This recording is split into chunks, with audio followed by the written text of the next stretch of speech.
नमस्कार दोस्तों, मैं हूं सूरज। एक बार फिर से स्वागत है आपके ही अपने यूट्यूब चैनल हिंदी विद सूरज में। तो दोस्तों, आज हम लेके आए हैं ग्राम पंचायत विकास अधिकारी का पेपर, जो कि आपका उत्तराखंड में ही हुआ है। और आप इस पेपर को ज़रूर लगाइए ताकि इससे आपको पता चल सके कि जो ग्राम पंचायत विकास अधिकारी का पेपर है वो किस तरीके का आता है। और आपके आगामी जो उत्तराखंड के एग्ज़ाम होने वाले हैं दोस्तों, तो उसके लिए आपको एक बेस मिलेगा, आपको एक तरीका पता चलेगा कि किस तरीके से किस पोर्शन को आपने पढ़ के चलना है। तो ज़्यादा समय नहीं लेते, चलते हैं पहले प्रश्न की तरफ। पहला प्रश्न देखते हैं क्या बोल रहा है। भारत की स्वतंत्रता 1947 में हुई है के समय गवर्नर जनरल का नाम था Lord Dalhousie, Lord Cripps, Mountbatten, Lord Curzon. तो दोस्तों, इसका राइट आंसर है ऑप्शन सी। अगर आपको डलहौजी के बारे में पता तो 1854 के समय पे है ना, 56 के बाद आए थे। 56-54 के बीच में इनका कार्यकाल रहा है। क्रिप्स 1942 में रहे हैं। कर्जन की बात करते हैं तो बंगाल विभाजन 1905 कर्जन के समय पे है। क्रिप्स मिशन 1942 का है।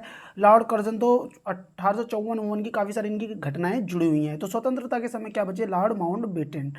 अब बढ़ते हैं अगले प्रश्न की तरफ। वह सबसे छोटी वर्ग, 2-3 ही गणित के सवाल हैं इसमें। वह सबसे छोटी वर्ग संख्या मालूम करो जो 4, 5, 6, 15 तथा 18 से पूर्ण भाज्य हो जाए। 900, 600, 700, 800। तो दोस्तों, इस प्रश्न का राइट आंसर क्या है? 900। अगला प्रश्न देखते हैं।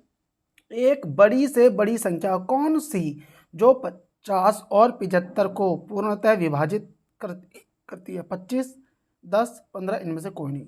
तो दोस्तों, इस प्रश्न का राइट आंसर क्या हो जाएगा? Option A. तो देखो, 25 दूना 50, 25 या 75। 25 लीटर नमक के घोल में नमक की मात्रा 6%, तदनुसार उस घोल में कितना पानी मिलाया जाए कि नमक की मात्रा 5% हो जाए? 5 लीटर, 7 लीटर, 9 लीटर और 4 लीटर। तो दोस्तों, इसका राइट आंसर क्या होने वाला है? इसका राइट आंसर हो जाएगा 5 लीटर। लास्ट क्वेश्चन आ गया। 2a बराबर 3b बराबर 4c, तब a अनुपात b अनुपात c बराबर होगा 6 अनुपात 4 अनुपात 3। जो भी ये 4 के 4 विकल्प हैं, आप इनको सॉल्व करेंगे तो उसका दोस्तों राइट आंसर क्या जा रहा है? ऑप्शन ए, 6 अनुपात 4 अनुपात 3। अब बढ़ते हैं अगले प्रश्न की तरफ। 1800 रुपये का 2 वर्ष 4 माह 20 दिन का 9% की दर से सरल ब्याज और मिश्र धन ज्ञात करें। 1569, 663, 563, 2187, 7845। तो दोस्तों, इसका राइट आंसर क्या होने वाला है? इसका राइट आंसर हो जाएगा 2187। अब बढ़ते हैं अगले प्रश्न की तरफ।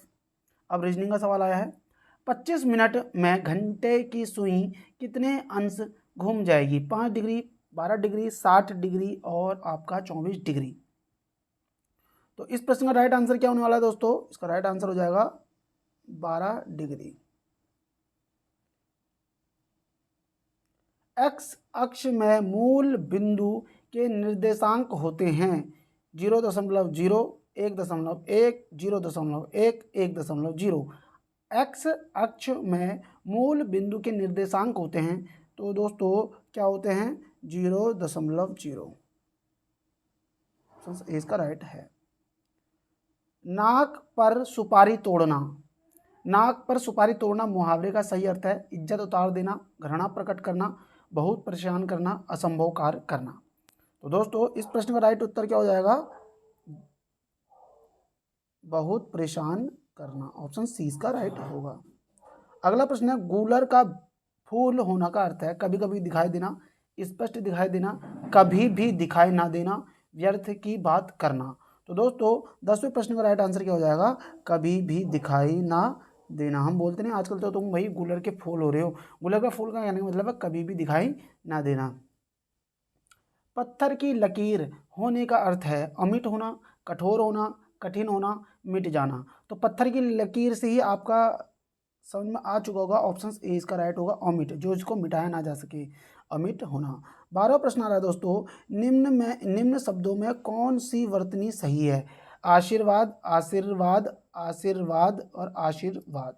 दोस्तों, आप समझ गए होंगे। इसका जो विकल्प है आपका डी वाला एकदम सही लिखा हुआ है। बाकी ये भी देखो गलत लिखा है, ये भी गलत लिखा है, वर्तनी के आधार पर ये भी गलत लिखा हुआ है। अब बढ़ते हैं 13वें प्रश्न की तरफ। 13वां प्रश्न दोस्तों क्या बोल रहा है, निम्न शब्दों में किस शब्द की वर्तनी अशुद्ध है? कृत, कृत्य, कनिष्ठ, औद्योगिक, अलौकिक। तो दोस्तों आप देखते ही समझ गए होंगे इस प्रश्न का राइट उत्तर क्या होने वाला है। हमें गलत बताना तो औद्योगिक, ठीक है, औद्योगिक। ठीक हो गया दोस्तों। और देखो कृत, कृत को याद रखो, हमेशा ऐसा लिखा जाएगा। कनिष्ठ को हमेशा ऐसा लिखा जाएगा। अलौकिक नहीं होता, अलौकिक होता है। और लौकिक में भी देखो दो मात्राएं होती है। इस चीज को हमेशा के लिए आगे के लिए भी आप याद रखो। हो सकता है अलौकिक शब्द ही शुद्ध वर्तनी में पूछ लिया जा सके।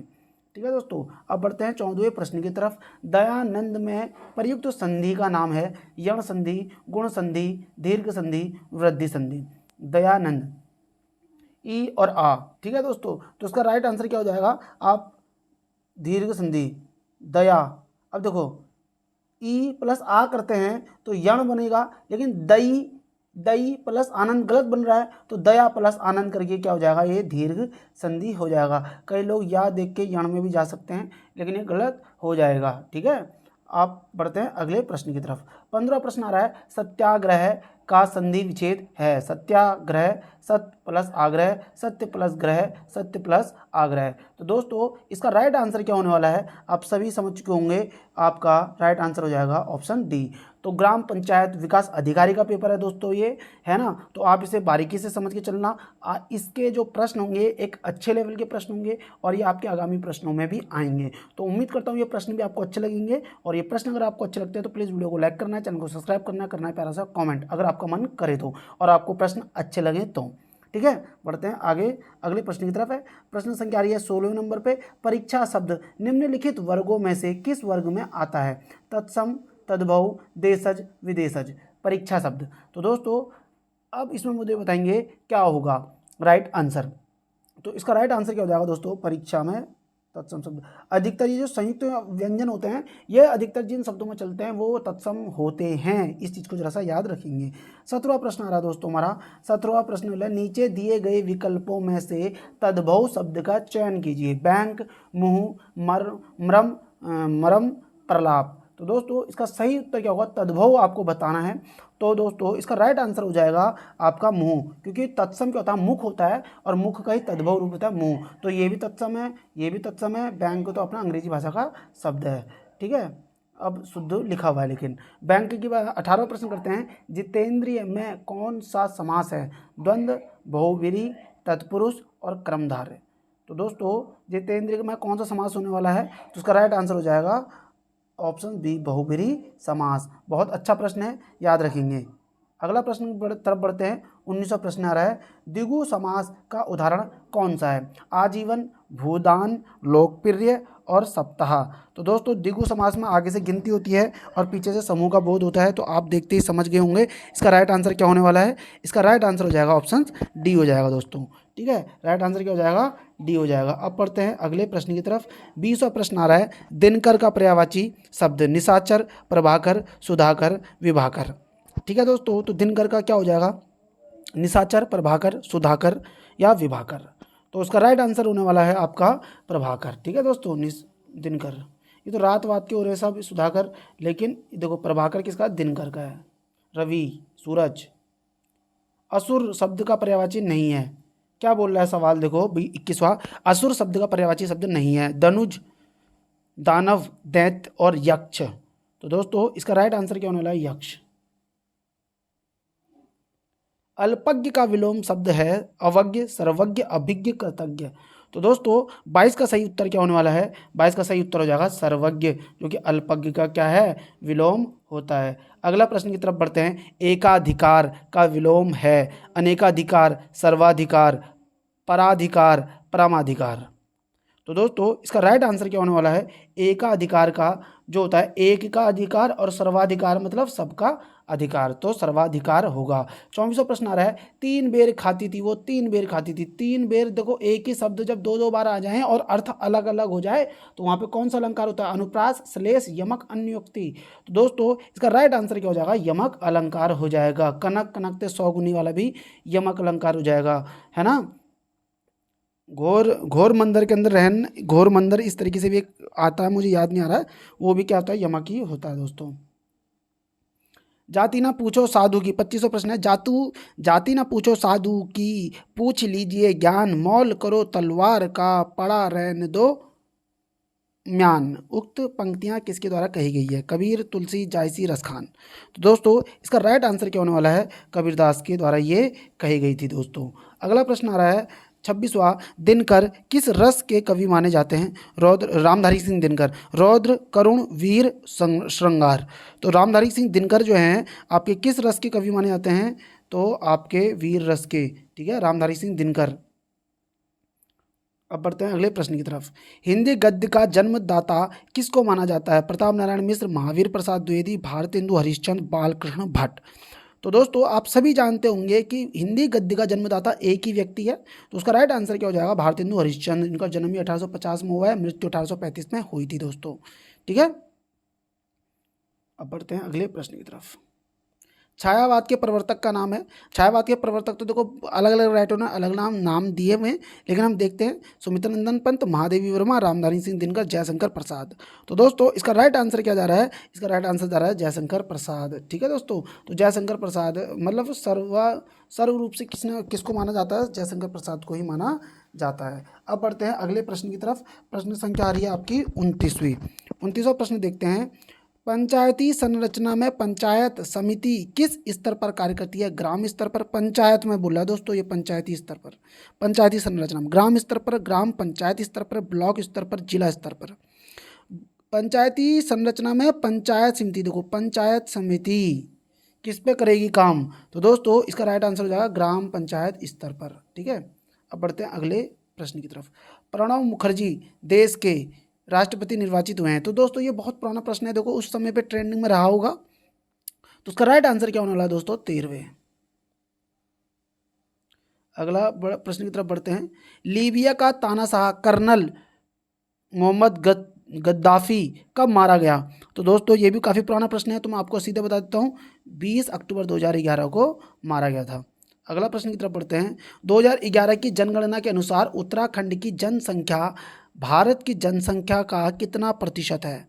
तो दोस्तों ये प्रश्न अगर आप ग्रुप सी की तैयारी कर रहे हैं तो आपके लिए अच्छा प्रश्न है, क्योंकि इसका राइट आंसर क्या हो जाएगा? ऑप्शन ए इसका राइट आंसर हो जाएगा 0.84%।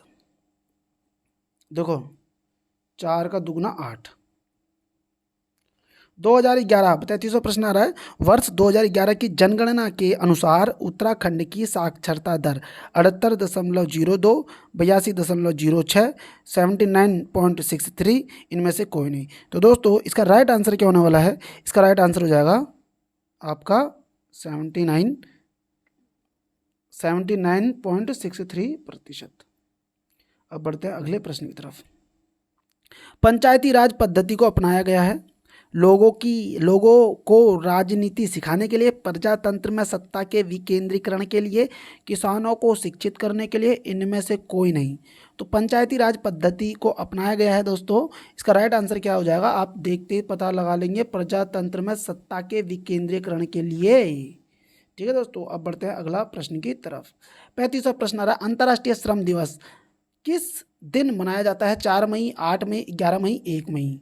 तो दोस्तों इसका राइट आंसर हो जाएगा 1 मई को मनाया जाता है। अगला प्रश्न आ रहा है। उत्तराखंड स्थापना दिवस किस दिन मनाया जाता है? 1 नवंबर, 5 नवंबर, 8 नवंबर, 9 नवंबर। तो दोस्तों उत्तराखंड स्थापना दिवस कब मनाया जाता है? 9 नवंबर को मनाया जाता है। अभिज्ञान शाकुंतलम किसने लिखा है? चरक, हरिशेन, बाणभट्ट, कालिदास। अभिज्ञान शाकुंतलम दोस्तों किसने लिखी हुई है? कालिदास ने लिखी हुई है। ऑप्शन डी इसका राइट हो जाएगा। आईने अकबरी पुस्तक के रचयिता कौन है? अबुल फजल, कैफी आजमी, अब्दुल्ला हुसैन, फिराक गोरखपुरी। तो दोस्तों इसका राइट आंसर क्या होने वाला है? इसका राइट आंसर हो जाएगा ऑप्शन ए अबुल फजल। अब बढ़ते हैं अगले प्रश्न की तरफ। भारतीय ज्ञानपीठ पुरस्कार से सम्मानित प्रथम महिला साहित्यकार? सुमित्रानंदन पंत, महादेवी वर्मा, मैथिली शरण गुप्त, रामविलास शर्मा। इसका राइट आंसर क्या होगा? प्रथम ज्ञानपीठ से। तो दोस्तों आप सभी जानते हैं कि पहला ज्ञानपीठ पुरस्कार चिदम्बरा के लिए, ठीक है, तो किसको मिला है? सुमित्रानंदन पंत को मिला था दोस्तों 68 में। श्री चंडी प्रसाद भट्ट को एक अंतर्राष्ट्रीय पुरस्कार से पुरस्कृत किया गया, वह पुरस्कार है नोबेल पुरस्कार, रेमन मैग्सेसे पुरस्कार, ऑस्कर पुरस्कार, इनमें से कोई नहीं। तो दोस्तों चंडी प्रसाद भट्ट को जो मिला हुआ है, कौन सा पुरस्कार मिला हुआ है? रेमन मैग्सेसे पुरस्कार। 41वें प्रश्न की तरफ बढ़ते हैं। वर्ष 2012 में कितने लोगों को पद्म विभूषण से सम्मान दिया गया? ये उस समय का क्वेश्चन होगा दोस्तों। तो उसका राइट आंसर मैं आपको बता देता हूँ, 5 लोगों को। ठीक है, इसका सही आंसर था 5। London Olympic 2012। तो दोस्तों ओलंपिक वर्तमान में जो हुआ है अभी, तो उसको आप जरूर कर लेना। सबसे अधिक स्वर्ण पदक किस देश ने जीते? चीन, अमेरिका, रूस, ब्रिटेन। तो उस समय का ये प्रश्न था। तो दोस्तों उस समय पे अमेरिका ने सबसे ज़्यादा जीते थे। अब बढ़ते हैं, विश्व स्वास्थ्य संगठन का मुख्यालय कहाँ है? जनेवा, पेरिस, बर्लिन, वाशिंगटन डीसी। तो विश्व स्वास्थ्य संगठन WTO। तो इसका राइट आंसर क्या होने वाला है दोस्तों? इसका राइट आंसर हो जाएगा ऑप्शंस आपका ए, जनेवा स्विट्जरलैंड में। 44वां प्रश्न आ रहा है, साहित्यिक एवं सांस्कृतिक संस्था उत्तराखंड शोध संस्थान की स्थापना किसने की? साहित्यिक एवं सांस्कृतिक संस्था है उत्तराखंड शोध संस्थान की स्थापना किसने की? डॉक्टर गिरिराज शाह ने, बद्रीदत्त पांडे, शैलेश मटियानी, श्रीमती गौरा पंत। तो दोस्तों इसका राइट आंसर क्या होने वाला है? डॉक्टर गिरिराज शाह। ठीक है, अब बढ़ते हैं अगले प्रश्न की तरफ। 45वां प्रश्न, कंप्यूटर स्क्रीन पर ब्लिंक करने वाले प्रतीक को कहते हैं? माउस, कर्सर, लोगा, पाम। तो इसका राइट आंसर क्या होने वाला है दोस्तों? इसको बोलते हैं कर्सर। ब्लिंक जो हम हिलाते हैं यूं यूं इस तरीके से होता है। ठीक है, MS DOS क्या है? System software, application software, unique software, उपयुक्त में से कोई नहीं। तो MS DOS। तो दोस्तों ये क्या है? तो आप याद रखेंगे, MS DOS जो होता है दोस्तों सिस्टम सॉफ्टवेयर होता है। अब बढ़ते हैं अगले प्रश्न की तरफ। यदि A पुत्र है Q का तथा Q और Y बहनें हैं, Y की माँ Z है, P पुत्र है Z का, तो निम्नलिखित में कौन सा कथन सही है? तो दोस्तों अब आपने करना क्या है, इस वीडियो को यहीं पे रोक लेना है। आप एक कॉपी पेन लीजिए और खुद इसको सॉल्व कीजिए। पहले खुद का आंसर निकालिए और फिर जाके जो मैं विकल्प बोल रहा हूँ दोस्तों उससे आप अपना चेक करिए। ठीक है, तो इसका राइट आंसर क्या होने वाला है? इसका राइट आंसर हो जाएगा ऑप्शन ए। इसका राइट आंसर है ए का मामा पी है, ये कथन सही है। अब बढ़ते हैं अगले प्रश्न की तरफ। मोहन ए से बी तक 2 किलोमीटर उत्तर की ओर चलता है तथा वहाँ 90 डिग्री दाएं मुड़कर 3 किलोमीटर सी तक चलता है, फिर 90 डिग्री दाएं मुड़कर 8 किलोमीटर दूर डी तक चला जाता है, वहाँ फिर एक बार 90 डिग्री पर दाएं मुड़कर 4 किलोमीटर एफ तक जाता है। तब ए से एफ की दूरी कितनी है? 2 किलोमीटर, 4 किलोमीटर, 6 किलोमीटर, इनमें से कोई नहीं। तो दोस्तों इस प्रश्न को देखेंगे तो उसका राइट आंसर है 2 किलोमीटर। आप लोग निकालेंगे इसको। एक बंदर 12 मीटर ऊंचे खंभे पर चढ़ता है, वह पहले मीटर में 2 मीटर चढ़ता है और अगले मिनट में 1 मीटर नीचे फिसल जाता है। आगे भी इसी प्रकार क्रम जारी रहे तो वह कितने मिनट में खंबे के शीर्ष पर पहुंच जाएगा?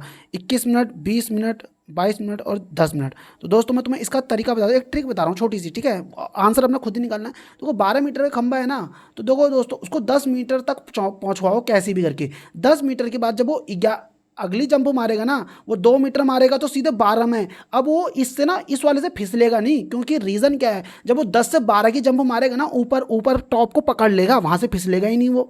तो याद रखना, जो 10 से 12 वाली जंप मारोगे उसमें एक को माइनस मत करना। मैं तुम्हें ट्रिक दे रहा हूँ, क्योंकि ठीक है इसका सॉल्यूशन मैं करा सकता था, लेकिन ट्रिक दे रहा हूँ। मेरी कोशिश ये है कि आप अपना दिमाग लगाओ। ऑप्शन बताएंगे दोस्तों, तो मतलब आप इसे 10 तक पहुँचाओ जैसे तैसे, और उसके बाद जो अगली जंप मारोगे उससे एक माइनस मत करना, क्योंकि जब ये टॉप में जाएगा तो वहाँ से फिसल ही नहीं सकता, वहाँ टॉप में आके पकड़ लेगा।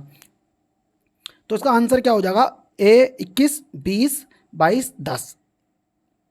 तो दोस्तों इसका राइट आंसर क्या होने वाला है? ऑप्शन ए इसका राइट हो जाएगा।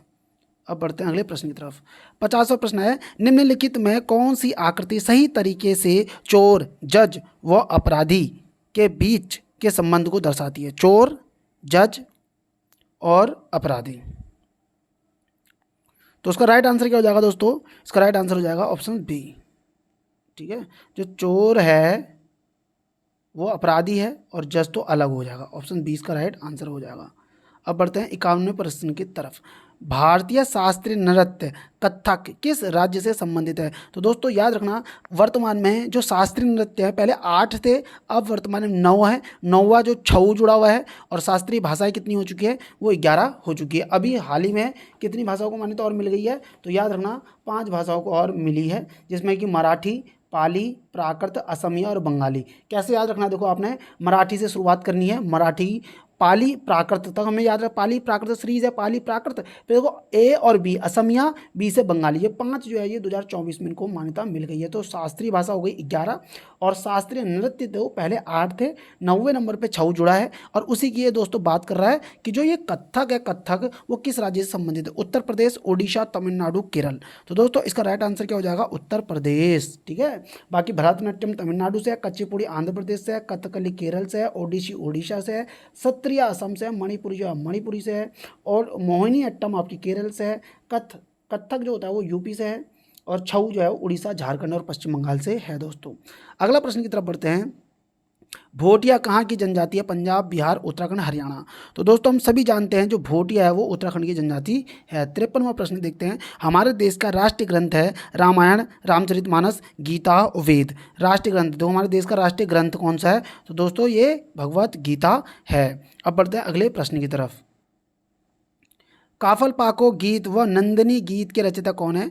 गुमानी पंत, चंद्र कुंवर बरतवाल, गौरदा, और इनमें से कोई नहीं। तो दोस्तों काफल पाको मीनत चाको जो गीत है वो किसने लिखा हुआ है? तो इसका राइट आंसर क्या होने वाला है दोस्तों? इसका राइट आंसर हो जाएगा आपका चंद्र कुंवर बरतवाल। अगला प्रश्न आ रहा है 55वां। कौन सा नगर मंदिरों की नगरी के नाम से प्रसिद्ध है? जागेश्वर, विभांडेश्वर, द्वाराहाट और कटारमल। तो दोस्तों इसका राइट आंसर हो जाएगा जागेश्वर। 108 मंदिरों का समूह है। ठीक है, अब बढ़ते हैं 56वें प्रश्न की तरफ। उत्तराखंड के 4 धामों में से एक केदारनाथ धाम उत्तराखंड के किस जनपद में स्थित है? चमोली, रुद्रप्रयाग, टिहरी, उत्तरकाशी। तो दोस्तों इसका राइट आंसर हो जाएगा आपका रुद्रप्रयाग। इसका राइट आंसर क्या हो जाएगा दोस्तों? रुद्रप्रयाग हो जाएगा। गद्दी, अगला प्रश्न है गद्दी निम्न में से किस राज्य की जनजाति है? हिमाचल प्रदेश, पंजाब, ए और बी दोनों, इनमें से कोई नहीं। बहुत बहुत बहुत बार ये परीक्षाओं में पूछा गया है, याद रखना हिमाचल प्रदेश बहुत बार पूछा गया है दोस्तों ये, इसलिए मैं तुम्हें बहुत बहुत बोल रहा हूँ। गद्दी बहुत सारे पेपरों में ये सच में बना भी है, तो हिमाचल प्रदेश की है। 58वां प्रश्न आ रहा है दोस्तों। उत्तराखंड राज्य में कुमाऊनी केसरी या कुमाऊं केसरी कहा जाता है सुंदरलाल बहुगुणा को, बद्रीदत्त पांडे को, हेमवती नंदन बहुगुणा को, डॉक्टर मुरली मनोहर जोशी को। तो उसका राइट आंसर दोस्तों क्या होने वाला है? बद्रीदत्त पांडे को क्या बोला जाता है? कुमाऊं केसरी कहा जाता है। निम्न में से किस कारण द्वारा संघ सरकार नागरिकता का अपहरण कर सकती है? असत्य अभिलेख, देशद्रोह करने पर, दीर्घकाल और एक और अनुमति के बिना देश के बाहर रहने पर, उपयुक्त सभी।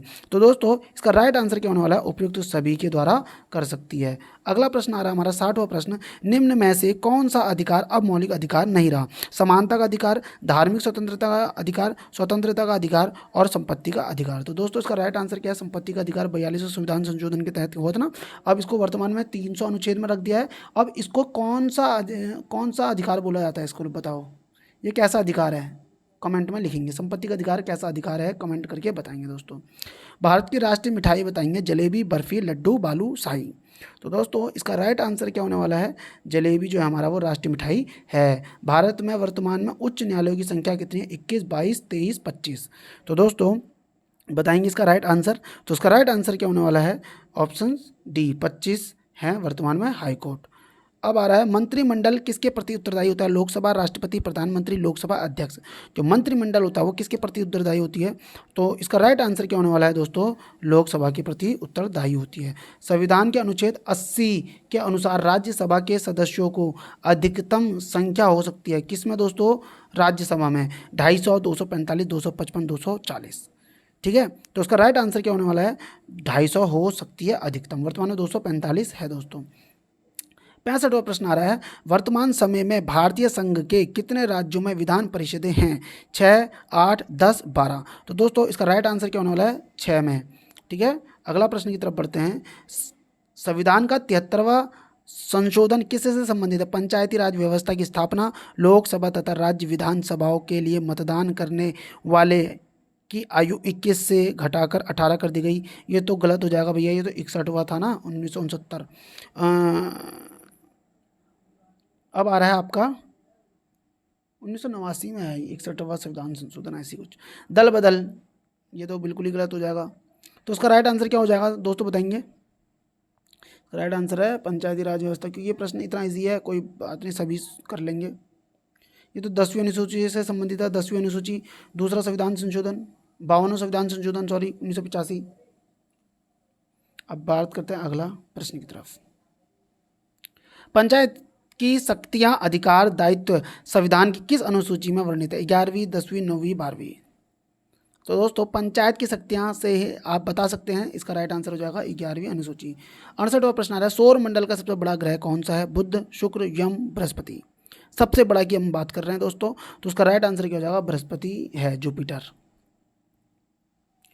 किस तिथि को पृथ्वी सूर्य से अधिकतम दूरी पर होती है? 3 जनवरी, 4 जुलाई, 21 जून, 23 सितंबर। तो किस तिथि को रहती है दोस्तों ये?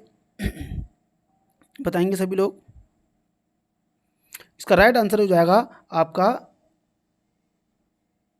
4 जुलाई। अपसोर इसे हम बोलते हैं। अगर हम दूरी की बात करते हैं तो इसमें होती है 15.21 करोड़ किलोमीटर, ठीक है दोस्तों। और 3 जनवरी को निकट होती है, जिस दिन क्या होती है 14.75, लेकिन औसत दूरी जो होती है वो 14.98 करोड़ किलोमीटर होती है सूर्य और पृथ्वी के बीच की। अगला प्रश्न आ रहा है दोस्तों हमारा 70वां प्रश्न है, वर्ष 2014 में शांति का नोबेल पुरस्कार किसे दिया गया? तो 2014 में किसको दिया गया था? तो ये तो गलत हो गया, क्योंकि देखो 2014 में कैलाश सत्यार्थी को और मलाला यूसुफजई दोनों को मिला था, तो ये गलत दे रखा है क्वेश्चन। 71वां, क्योंकि मलाला यूसुफजई पाकिस्तान की थी और उस समय बहुत ज़्यादा ट्रेंडिंग में थी, इसलिए मुझे क्वेश्चन भी याद भी है थोड़ा सा। 71वां प्रश्न आ रहा है दोस्तों, वर्तमान में देश के कितने औद्योगिक संस्थान को महारत्न का दर्जा मिला हुआ है? 2, 3, 4, 5। तो इसका राइट आंसर क्या है दोस्तों? 5 को। निम्न में से कौन सा शहर भारत का पेरिस कहलाता है? पुणे, जयपुर, श्रीनगर, अहमदाबाद। भारत का पेरिस, तो उसका राइट आंसर है जयपुर को। 73वां प्रश्न आ रहा है दोस्तों, निम्न में कौन सा देश हाथियों का देश कहलाता है? तो दोस्तों इसका राइट आंसर क्या होने वाला है? इसका राइट आंसर हो जाएगा ऑप्शन ए। तो देखो दोस्तों, लाओस, मैंने कल ही या परसों बताया भी था कि 1000 हाथियों की भूमि लाओस है। और देखो ये आपका परीक्षा में बन भी रखा है प्रश्न, ग्राम पंचायत विकास अधिकारी में बना हुआ प्रश्न है। उत्तराखंड का उत्तराखंड का प्रसिद्ध कॉर्बेट नेशनल पार्क किस जिले में स्थित है? चमोली, रामनगर, नैनीताल, गढ़वाल, देहरादून। तो दोस्तों इसका राइट आंसर क्या हो जाएगा? इसका राइट आंसर हो जाएगा रामनगर, नैनीताल। भाखड़ा नागल परियोजना किस नदी पर है? सतलज नदी, व्यास नदी, महानदी, गंगा नदी। तो दोस्तों सतलज नदी पर है, पंजाब और हिमाचल के बॉर्डर पर। निम्न में कौन सी नदी पश्चिम की ओर बहती है? नर्मदा, गोदावरी, कृष्णा और महानदी। तो दोस्तों आप देखते ही समझ गए होंगे कौन सी हो सकती है जो पश्चिम की तरफ बहे, तो उसका राइट आंसर हो जाएगा नर्मदा और ताप्ती। तुम्हें पता भाई यूं बहती है, इधर को बहती है नर्मदा और ताप्ती भ्रंश घाटियों में। सबसे अधिक चावल, 77 प्रश्न है, सबसे अधिक चावल पैदा होता है पंजाब में, मध्य प्रदेश में, आंध्र प्रदेश, पश्चिम बंगाल में। सबसे अधिक चावल कहाँ पे उगता है? तो दोस्तों याद रखिए पश्चिम बंगाल में। अगर हेक्टेयर की बात होती तो हम कहीं जाकर किसको कर सकते थे? पंजाब को कर लेते, लेकिन बात हेक्टेयर की नहीं पूछी है, टोटल की पूछी हुई है। अगला प्रश्न आ रहा है दोस्तों हमारा 78वां प्रश्न आ रहा है, निम्न में से खरीफ की फसल है। खरीफ की फसल मतलब गर्मी वाली फसल, ठीक है। मक्का, बाजरा, ज्वार, उपयुक्त सभी। तो दोस्तों इसका राइट आंसर क्या हो जाएगा? उपयुक्त सभी। ज्वार भी खरीफ, बाजरा खरीफ, मक्का खरीफ। मक्का, बाजरा, ज्वार, ज्वार, बाजरा, मक्का, ज्वार, बाजरा, मक्का, खरीफ। ऐसे याद रख लो, ज्वार, बाजरा, मक्का, खरीफ। गांधी सागर बांध उड़ीसा में, हरियाणा में, हिमाचल प्रदेश, मध्य प्रदेश और राजस्थान में चंबल नदी पर। तो दोस्तों आप खुद ही देख सकते हैं कि किसी भी क्वेश्चन में इतनी डिटेल्स आ गई है तो कहीं ना कहीं उसमें कुछ ना कुछ जरूर होगा। तो राइट आंसर क्या है? ऑप्शन डी इसका होगा। दुधवा नेशनल पार्क स्थित है उत्तर प्रदेश में, हिमाचल प्रदेश, मध्य प्रदेश, उत्तराखंड। तो दोस्तों इसका राइट आंसर है दुधवा नेशनल पार्क जो है हमारा यूपी में है। दोस्तों विश्व पर्यावरण दिवस कब मनाया जाता है? 5 जून, 5 अगस्त, 5 जुलाई, 28 मई। तो दोस्तों आप सभी जानते हैं इसका राइट आंसर क्या है? ऑप्शन ए इसका राइट आंसर होगा। 82वां प्रश्न देखते हैं, उत्तराखंड में कितनी चीनी मिलें हैं? 10, 9, 8, 11। उत्तराखंड में जो चीनी मिलों की संख्या है दोस्तों वो कितनी है? 10 है। सिकंदर का भारत पर आक्रमण कब हुआ था? 886 ईसा पूर्व, 326 ईसा पूर्व, 527 ईसा पूर्व, 599 ईसा पूर्व। तो दोस्तों इस प्रश्न को देखते ही आप समझ गए होंगे इसका राइट आंसर क्या होने वाला है, 326 ईसा पूर्व। 84वां प्रश्न आ रहा है, मुगलों से शिवाजी का पहला संघर्ष, मुगलों का शिवाजी से पहला संघर्ष कब होता है? 1659, 1658, 1657, 1656 में। तो दोस्तों इसका राइट आंसर क्या है? 1657 में। वेदों में सबसे प्राचीन ग्रंथ कौन सा है? अथर्ववेद, यजुर्वेद, सामवेद, ऋग्वेद। तो दोस्तों वेदों में सबसे जो पुराना है वो कौन सा है? आप सभी जानते हैं वो कौन सा होने वाला है? ऋग्वेद होने वाला है। अखिल भारतीय मुस्लिम लीग की स्थापना कब हुई? जनवरी 1906, दिसंबर 1906, दिसंबर 1910, दिसंबर 1916। अखिल भारतीय मुस्लिम लीग, ठीक है। तो उसका राइट आंसर क्या होने वाला है दोस्तों? दिसंबर 1906 को हुई थी दोस्तों। बंगाल विभाजन का भी जिक्र होता है 1905-06 में, ठीक है। 1987 प्रश्न है, किसी त्रिभुज के तीनों कोणों का योग होता है 90, 180 और 270, 360 डिग्री। तो त्रिभुज के तीनों कोणों का योग कितना होगा दोस्तों? तो इसका राइट आंसर हो जाएगा 180 डिग्री। 88वां प्रश्न है, निम्नलिखित श्रृंखला को कौन सी संख्या पूरी करेगी? 7, 20, 59, 176, 527। इस क्वेश्चन को आपने थोड़ी देर रोकना है, कॉपी पेन लो, सॉल्व करो और फिर अपना आंसर निकालो, फिर मैं बाकी आपको आंसर बता ही रहा हूँ। तो उसका राइट आंसर है 1580 दोस्तों। अगले प्रश्न की तरफ बढ़ते हैं, निम्नांकित में से यूनिवर्सल डोनर रक्त समूह कौन सा है? ए बी, ए बी, ओ, जो यूनिवर्सल डोनर रक्त समूह है। तो दोस्तों इसका राइट आंसर क्या होने वाला है? ओ, ठीक है दोस्तों। अगला प्रश्न की तरफ बढ़ते हैं, विटामिन सी की कमी से कौन सा रोग होता है? लकवा, स्कर्वी, यक्षा और पीलिया। तो इसका राइट आंसर क्या हो जाएगा? स्कर्वी रोग, ठीक है। अब बढ़ते हैं अगले प्रश्न की तरफ, मूंगफली में कौन सा रोग लगता है? अनावृत, कंडुआ रोग, गैरोई रोग, टिक्का रोग और करनाल बंट रोग। तो दोस्तों इसका राइट आंसर क्या होने वाला है? टिक्का रोग लगता है। मूंगफली में कौन सा रोग लगता है? टिक्का रोग लगता है। मंगलयान मंगल ग्रह तक कब पहुंचा? जो मंगलयान है वो मंगल ग्रह तक कब पहुंचा? 22 सितंबर, 23 सितंबर, 24 सितंबर और 25 सितंबर। तो दोस्तों इसका राइट आंसर क्या हो जाएगा? 24 सितंबर को मंगलयान जो है वो मंगल ग्रह पर पहुंचा था।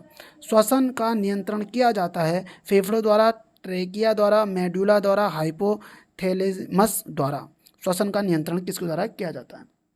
तो उसका राइट आंसर है दोस्तों मेडुला द्वारा श्वसन का नियंत्रण किया जाता है। अगला प्रश्न है, डायनामो का काम है। तो डायनामो का काम दोस्तों क्या होता है? मैं आपको डायरेक्ट बताता हूँ, यांत्रिक ऊर्जा को विद्युत ऊर्जा में बदलना ही क्या है दोस्तों? डायनामो का काम है। विद्युत धारा को मापने वाले यंत्र को क्या कहते हैं? तो दोस्तों इसका राइट आंसर क्या होने वाला है? विद्युत धारा को मापने वाले यंत्र को क्या कहते हैं? अमीटर कहते हैं। आवर्त सारणी में सबसे हल्का तत्व निम्नलिखित में कौन सा है? तो दोस्तों आवर्त सारणी में सबसे जो हल्का होता है वो लिथियम होता है। अगला प्रश्न की तरफ बढ़ते हैं, एंजाइम है। एंजाइम क्या होते हैं दोस्तों? कार्बोहाइड्रेट, प्रोटीन, वसा और विटामिन। तो दोस्तों इसका राइट आंसर क्या जाने वाला है? एंजाइम जो होते हैं वो क्या होते हैं? प्रोटीन होते हैं। 98वें प्रश्न की तरफ बढ़ते हैं, ऊष्मा किस प्रक्रिया में सर्वाधिक तीव्र गति से स्थानांतरित होती है? चालन, संवहन, विकिरण, इनमें से कोई नहीं। तो ऊष्मा जो है वो सबसे तेज किस में स्थानांतरित होती है? तो इसका राइट आंसर क्या हो जाएगा दोस्तों? विकिरण में दोस्तों, ठीक है, विकिरण में। अगला प्रश्न आ रहा है 99, पंचायती राज का मुख्य उद्देश्य क्या है? तो दोस्तों पंचायती राज का मुख्य उद्देश्य क्या था? तो उसका राइट आंसर क्या हो जाएगा? लोगों को विकास मूलक प्रशासन में भागीदार बनाना। 100वां प्रश्न आ रहा है दोस्तों हमारा, क्या? स्वर्ण जयंती ग्राम रोजगार योजना। स्वर्ण जयंती बनानी है, सोने की जयंती ग्राम में रोजगार योजना देकर कब प्रारंभ हुआ?